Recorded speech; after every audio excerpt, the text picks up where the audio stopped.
Zero sperm count. So మీరు fertility doctor దగ్గర visit చేశారు, సంతానలేమి సమస్యతోటి బాధపడుతుంటే డాక్టర్ మీకు సెమెన్ అనాలిసిస్ టెస్ట్ అడ్వైస్ చేస్తారు. ఈ సెమెన్ అనాలిసిస్ టెస్ట్లో స్పర్మ్ కౌంట్ జీరో వస్తే నెక్స్ట్ స్టెప్ ఏం చేయాలి, దీని గురించి మనం ఈరోజు డిస్కస్ చేస్తాం. సో జీరో స్పర్మ్ కౌంట్ అసలు ఎందుకు అవుతుంది, డయట్ ఏమైనా చేంజ్ చేస్తే లేదా మెడిసిన్స్ ఏమైనా వాడితే స్పర్మ్ కౌంట్ ఏమైనా పెరుగుతుందా, లేదా ఓవర్ వెయిట్ ఉన్న వాళ్ళు వెయిట్ తగ్గితే స్పర్మ్ కౌంట్ ఏమైనా పెరగచ్చా, స్మోకింగ్ లేదా ఆల్కహాల్ కన్జంప్షన్ ఇట్లాంటి హ్యాబిట్స్ ఏమైనా ఆపేస్తే స్పర్మ్ కౌంట్ పెరిగే అవకాశాలు ఎంతవరకు ఉంటాయి, దీని గురించి మనం ఈరోజు డిస్కస్ చేద్దాం. సో ఫస్ట్ అయితే జీరో స్పర్మ్ కౌంట్కి కారణాలు ఎలాంటివి ఉంటాయి. ఫస్ట్ రీజన్ వచ్చేసి బ్యాక్టీరియల్ లేదా వైరల్ ఇన్ఫెక్షన్స్. చాలా రకరకాల బ్యాక్టీరియా ఉంటాయి, ట్యూబర్క్లోసిస్, క్లామిడియా ఆర్ గోనోరియా, ఇవన్నీ సెక్షువల్లీ ట్రాన్స్మిటెడ్ కూడా ఉంటాయి. సెక్స్ చేస్తే కూడా ఈ బ్యాక్టీరియల్ ఇన్ఫెక్షన్స్ రావచ్చు.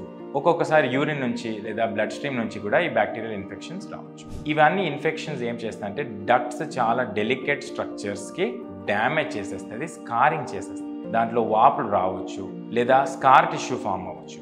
దీనివల్ల స్పర్మ్ బయట రిలీజ్ అయ్యే రూట్ బ్లాక్ అవ్వచ్చు. పార్షియలీ బ్లాక్ అయినా కూడా స్పర్మ్లో క్వాలిటీ డ్యామేజ్ అవ్వచ్చు. స్పర్మ్ రకం మొత్తం చేంజ్ అయిపోవచ్చు, లేదా స్పర్మ్ కదలికలు దగ్గర జీరో కూడా రావచ్చు. రెండు సైడ్ కూడా డక్ట్స్ బ్లాక్ అవుతే స్పర్మ్ కౌంట్ మొత్తంకే జీరో కూడా రావచ్చు. నార్మల్లీ ఒక్క సైడ్ టెస్టిస్ ఉన్నా కూడా స్పర్మ్ కౌంట్ దగ్గర నార్మల్ వస్తుంది. సో నెక్స్ట్ రీజన్ వచ్చేసి హీట్, కెమికల్, రేడియేషన్ ఎక్స్పోజర్. కొంతమంది తెలియకుండా ఎక్స్పోజ్ అవుతారు కొన్ని కెమికల్స్కి. వాళ్ళు వర్క్ ఆర్ ఆక్యుపేషన్ ఫీల్డ్లోనే ఈ ఎక్స్పోజర్ అనేది జరుగుతాయి. సో అగ్రికల్చరల్ వర్కర్స్ చెట్టు మందు, ఇన్సెక్టిసైడ్స్ ఇలాంటి పాయిజనస్ కాంపౌండ్స్ హ్యాండిల్ చేస్తారు. అప్పుడు ప్రొటెక్షన్ అసలు వాడలేకపోతే ఈ ప్రాబ్లమ్స్ రావచ్చు. ఒక్కొక్కరు తెలియకుండా కొన్ని మెడిసిన్స్ చాలా నెలలు వాడతారు. ఈ మెడిసిన్స్ వల్ల కూడా స్పర్మ్కి ఇంపాక్ట్ అవ్వచ్చు. పర్టికులర్లీ క్యాన్సర్కి క్యూర్ చేస్తున్న డ్రగ్ కీమోథెరపీ డ్రగ్స్ అంటారు. ఈ డ్రగ్స్ వల్ల కూడా స్పర్మ్ కౌంట్ చాలా తొందరగా పడిపోవచ్చు, ఒక్కొక్కరికి జీరో కూడా రావచ్చు. కొంతమంది పేషెంట్స్లో వరబిజాల్ ప్రాబ్లం ఉంటుంది. ఈ వరబిజం అంటే క్రిప్టార్కిడిజం అంటారు మెడికల్ టర్మ్స్లో. బాడీ హీట్కి టెస్టిస్ తాకి ఉంటే టెస్టిస్లో డ్యామేజ్ జరుగుతుంది. నార్మల్లీ టెస్టిస్ బాడీకి ఎప్పుడు దగ్గర ఉండకూడదు, ఎందుకంటే బాడీ హీట్ టెస్టిస్కి తాకదు.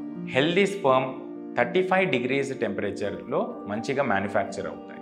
కానీ బాడీ హీట్ తాకితే +2 or 3 degrees టెంపరేచర్ పెరిగిన వల్ల స్పర్మ్ క్వాలిటీ అండ్ స్పర్మ్ కౌంట్లో ఇష్యూస్ రావచ్చు. సో ఈ వరబిజాలు ఉన్న పేషెంట్స్లో బాడీ హీట్ ఎక్కువ తాకి టెస్టిస్లో డ్యామేజ్ అవ్వచ్చు. అందుకే 6 నెలల బేబీ ఏజ్ ఉన్నప్పుడే ఈ ప్రాబ్లం డయాగ్నోస్ చేసి ఒక చిన్న ఆపరేషన్ ఉంటుంది, ఆర్కైడోపెక్సీ అని, టెస్టిస్కి ఫిక్స్ చేస్తారు స్క్రోటంలో. సో అప్పుడు టెస్టిస్ కూల్గా ఉంటాయి అండ్ హెల్దీగా ఉంటాయి. కొన్ని పేషెంట్స్లో వారికోసియల్ ప్రాబ్లం ఆర్ వారికోసియల్ ఆపరేషన్ చేసిన తర్వాత, కొన్ని హర్నియా ఇలాంటి ఆపరేషన్ చేసిన తర్వాత ఒక కాంప్లికేషన్ లాగా స్పర్మ్ కౌంట్ జీరో కావచ్చు.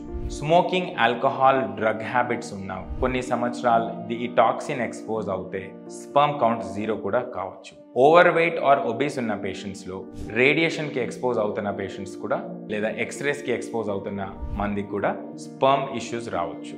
కొంతమందికి జెనెటిక్ ప్రాబ్లమ్స్ వల్ల కూడా స్పర్మ్ కౌంట్ జీరో రావచ్చు. జెనెటిక్స్ అంటే ఇమీడియట్లీ మదర్, ఫాదర్, ఫ్యామిలీ వాళ్ళకే ఏం లేదా అని అనుకుంటారు, కానీ ఆ పర్టికులర్ మనిషికి జెనెటిక్ కోడ్లో డెలీషన్స్ ఉన్న వల్ల కూడా స్పర్మ్ కౌంట్ ఇష్యూస్ రావచ్చు. సో మీకు ఎటువంటి డౌట్స్ ఉన్నా కూడా మీరు కామెంట్ సెక్షన్లో టైప్ చేయొచ్చు, లేదా పాజిటివ్ ఫర్టిలిటీ కొంపల్లికి విజిట్ చేయొచ్చు. కింద ఉన్న ఫోన్ నెంబర్కి మీరు డయల్ చేసి అపాయింట్మెంట్ తీసుకోవచ్చు. నా పేరు డాక్టర్ శశాంక్, నేను male fertility specialist at positive fertility Kompally. Thank you.